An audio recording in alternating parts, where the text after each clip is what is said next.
Why am I such a merciless prick?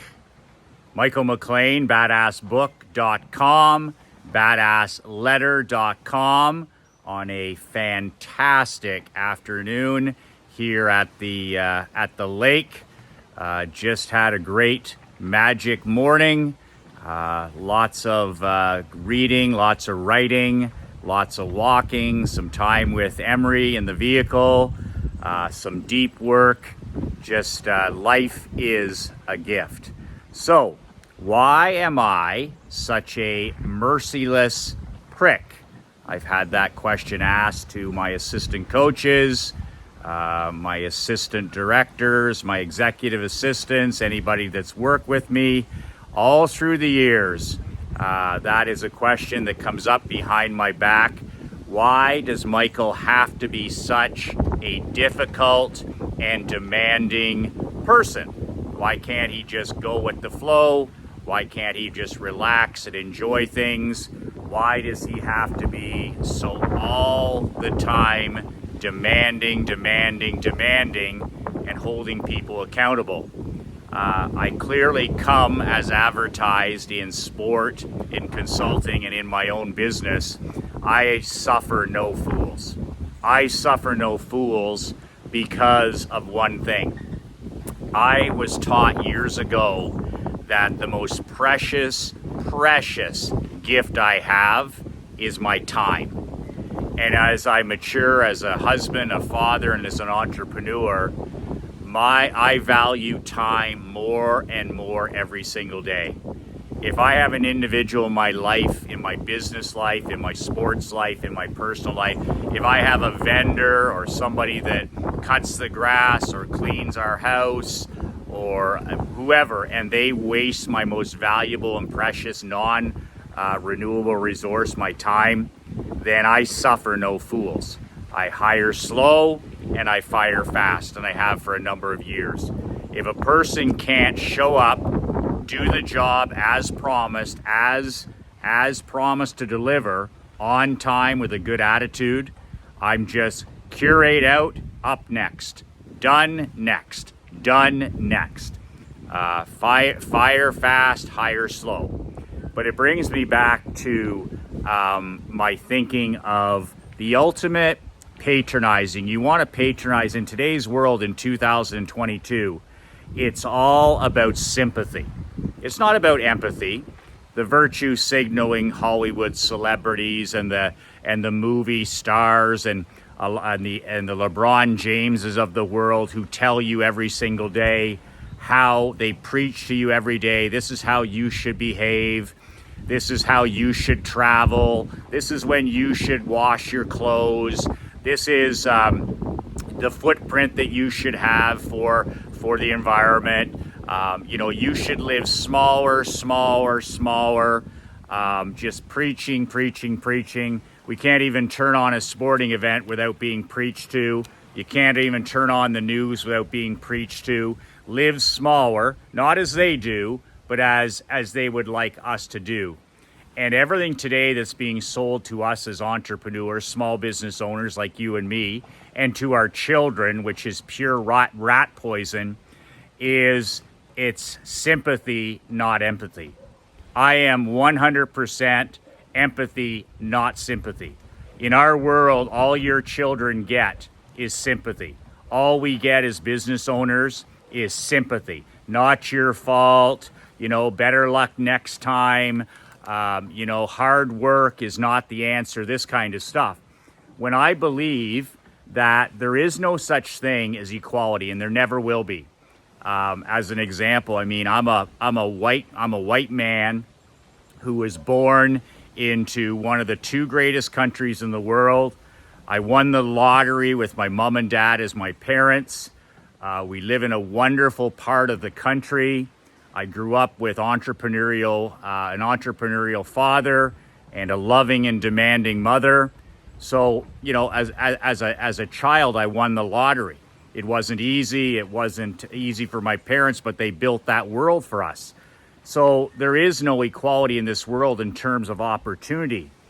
But there is such a thing as, okay, you can build a life regardless of what environment that you do come out of. Instead of letting circumstance destroy your life, you can use it as fuel and gasoline to make a brand new world for yourself. I always say that an individual can actually read their way out of any negative circumstance and environment. And there's examples all over through history of people that were born in the absolute worst conditions, the absolute worst environments, and they somehow clawed and scratched their way to the very top and ended up living that life mission. But they didn't do it by sympathy, and they didn't do it by people feeling sorry for them. I remember Oprah Winfrey is quoted as saying in one of her books, she said, "I didn't look at myself as some poor little black girl. I looked at myself as a young woman who had an opportunity to do better." And I was like, what a powerful quote for a powerful, powerful, badass woman. I didn't look at myself as some poor, helpless little black child.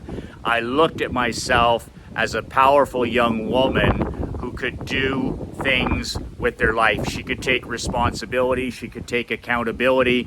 She could build it the way she wanted it.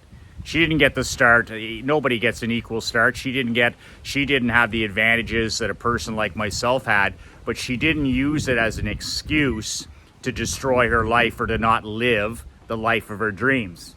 In my coaching in hockey for 22 years in pro and amateur, the key to winning championships, and most importantly, the key to helping these young men that I worked with become great fathers, great husbands, and great people, was being as demanding as humanly possible. It's one of the last areas in our life. You're not going to get this. You're not going to learn self-discipline. You're not going to learn self-structure. You're not going to learn mental toughness in school anymore. You're not going to learn it from your friends. You're not going to learn it in a lot of homes. So sport is one of those last sanctuaries where there's hard work, there's physical conditioning, there's mental conditioning. There's a scoreboard in most advanced sports still. There's a winner, there's a loser, there's hard practice, this kind of stuff. But the kids that come back to me that I was the hardest on, through coaching, the kids that I saw something in, and I wouldn't accept their excuses. It was demand, up level, make them accomplish things they didn't think they could, so that they were building their self-esteem, building their self-images. I get emails and text messages and phone calls from my old hockey players all the time. And, we never, ever talk about the championships, and rarely, if all. But these young men will call me up and they'll say, "Coach, can I put you on my resume as a reference?" It's always because I'm on their resume, right? And they're just like, I still use the championship strategies and principles and tactics that you taught us over the years. I still use them in my personal life. And a lot of these kids are doing extremely well. They're doctors, they're lawyers, they're surgeons, they're school teachers, they're entrepreneurs, they're firemen, they're policemen.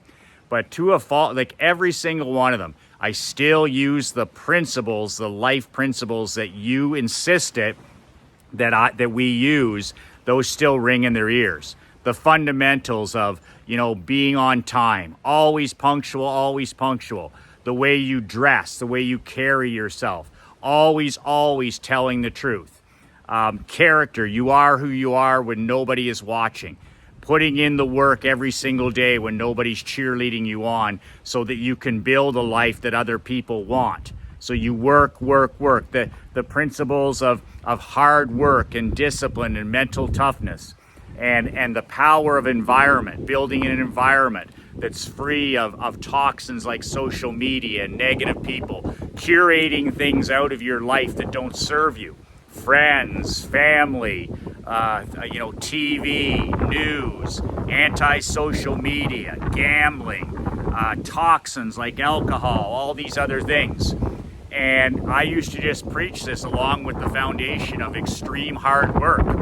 And these young men, they're living proof that the fundamentals work.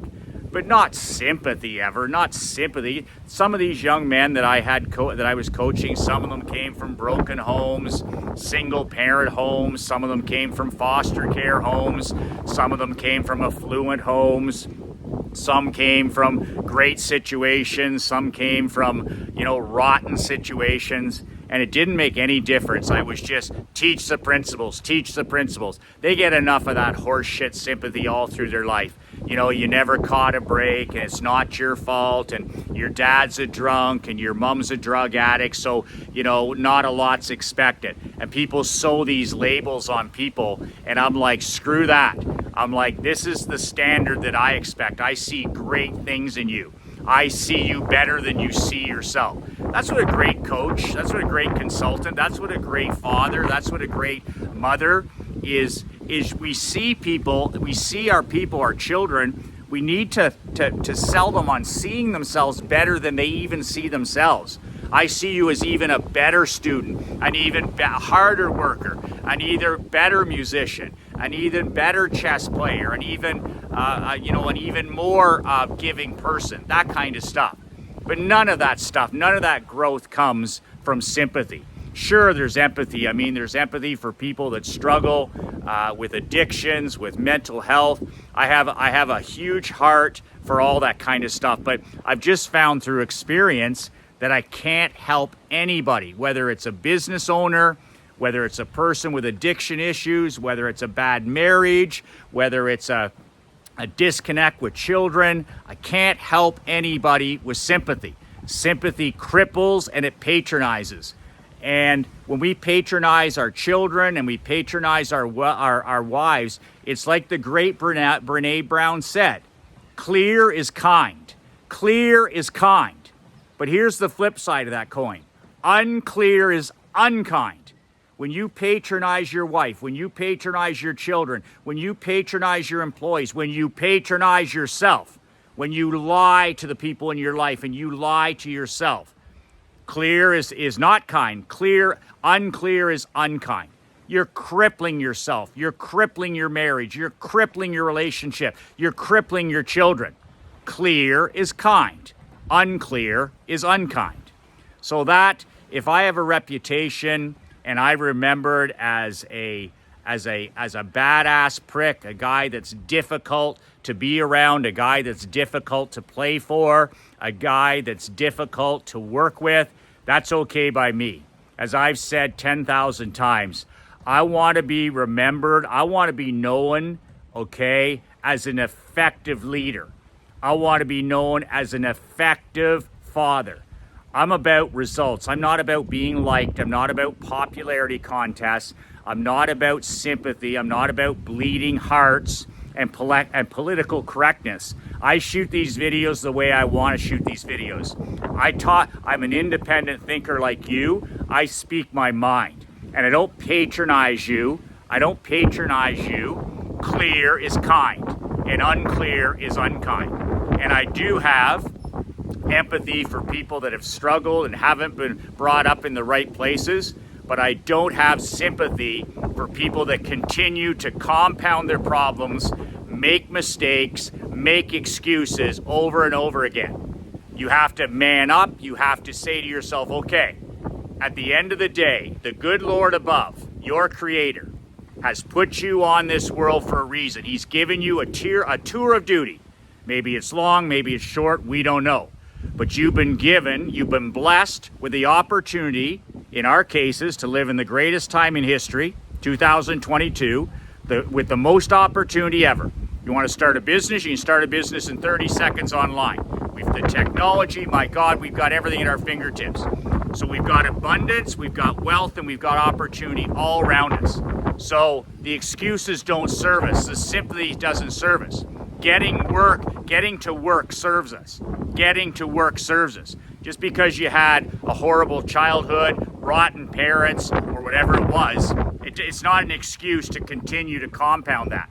And that's the message we need to share with people that we love, our children, and people that we want to influence. And that's what I've done in sports. That's what I've done in business. That's what I've tried to do with every human being in my life. Is at least they're going to say, you know what? At least you told me the truth, Michael. At least you didn't kick the can down the road, you know, and pull your punches and not tell the truth. It's like, at least I know. And my greatest employees and my greatest players, you can use Leanne as an example. As an employee, you can use Marc-Andre. He played for me for 4 years. And some days they're going to like me. Some days they're not going to like me. But one thing they're going to say is, I always fucking knew where I stood. And that's huge. You know, when I hear people complain about teachers, they complain about their marriage, they complain about their employee, what's the number one thing people complain about? Whether it's your teenage kids, your adult kids, or even you. I didn't know where I stood. You see it with professional athletes when they play for these tomato can players coaches. Well, you know, I want to be traded out of here. Well, what was the problem? What was the disconnect with the franchise and the coach? There was no clear direction. I didn't know my job. I didn't know my role with the team. And I basically, you weren't told the truth. So I'd rather play for the Bill Belichick. I'd rather play for the Pat Riley. I would rather play for the Scotty Bowman. I would rather work for, you know, the Henry Ford. I would rather work, you know, for the Jeff Bezos. I would rather work for those guys who, man, they're hard asses. They're renegades. Those guys are militant. But at least you know where you stand. At least you know where you stand. And the thing about working for hard-ass people is when you accomplish something, it feels good because you actually accomplished something. It wasn't something that was handed to you. You actually had to earn it, and you actually had to deserve it.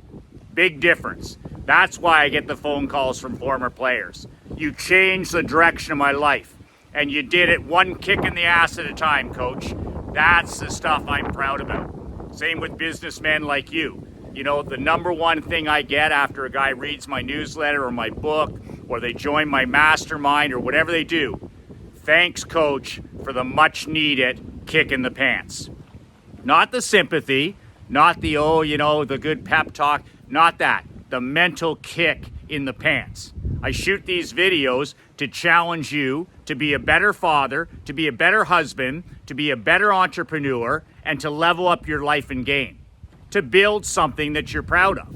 You've been blessed beyond belief, me and you. We've been given this tour of duty, but who have you been called to serve? Who has your creator, your personal God? Who have you been called to serve? And are you serving that person? And that's what manning up, that's what wising up is all about. Are you just here to go through the motions, or are you here on your tour of duty to build something that outlives your life? And are you here to serve the people you've been called to serve?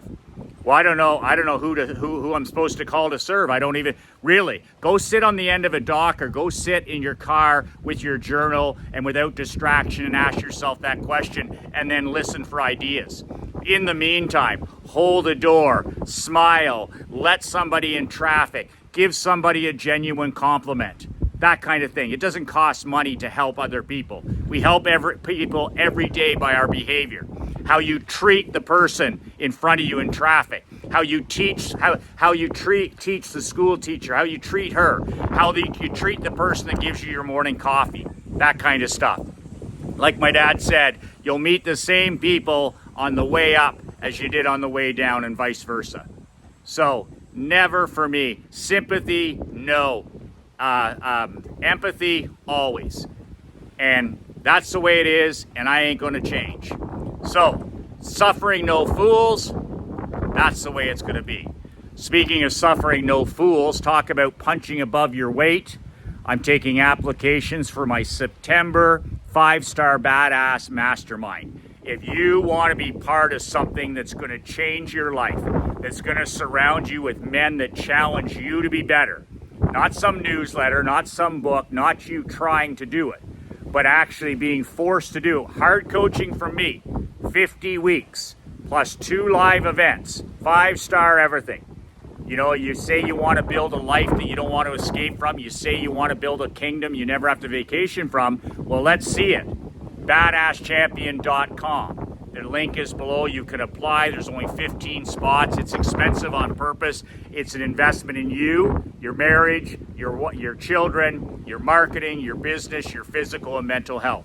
It's about you punching above your weight. It's about you surrounding yourself with men that you cannot not get better. Where you're literally like, man, I've got to level up. I've got to take this to the next level because I'm surrounded by top 1% achievers. And that's what it's all about. It's not necessarily just about, getting that mental kick that you need. I'm going to give that to you every single week. I'm going to be in your ear for 50 weeks this coming year if you sign up. But most importantly, you're going to level up your social circle for the rest of your life. Because even after the year's over, these are friends forever. These are associates forever. Your social circle is leveled up and you're now punching above your weight, and you're getting better at 5x, 10x, 25x, 50x. That's what I'm talking about. BadAssChampion.com. I think that's the website. Check out below. Who knows? I don't do any tech.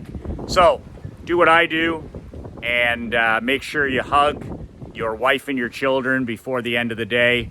The most important house is not the White House, it's your house. And you are in control 100% of your thinking, your actions, and your behavior.